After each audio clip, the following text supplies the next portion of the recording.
Бул сүрөттөгү бала Залимбек Кыдырбаевдин Элдияр деген 25 жаштагы уулу. Сүрөт 2015-жылы Ур Токмокко кабылганда тартылып алынган. Анда көрүнүп тургандай бети башы көк ала болуп, катуу жаракат алган экен. Кыдырбаев бала Момунтип Ахматов, Уларбек, Шатбек жана Байсалбек деген бир туугандар катуу сабашкан деп жинденет. Анын билдиришинче, Элдиярды бир туугандар 2006-жылдардан бери эле акча алып коркутуп жүрүшкөн. 2015-жылы болсо 500 000 сом өлчөмүндөгү акча сураганда бербегени үчүн ат менен сүйрөшүп, майып кылды деп даттанат. Баламын акыбалы өзүн өзү жооп бере албайт.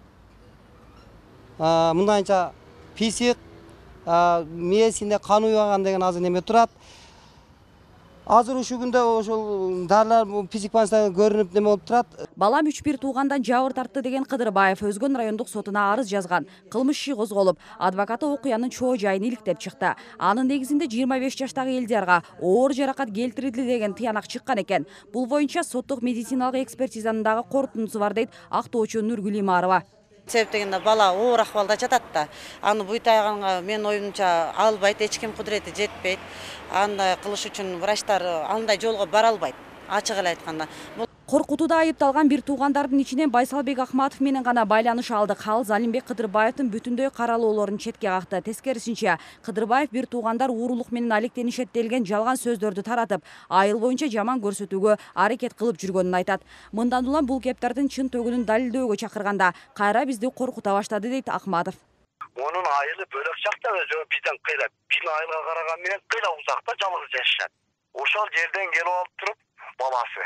Махкама кол салган жерден ажыраткан балдар көрүп турат. Бул ошо бирөө үйрөткөн деп атат.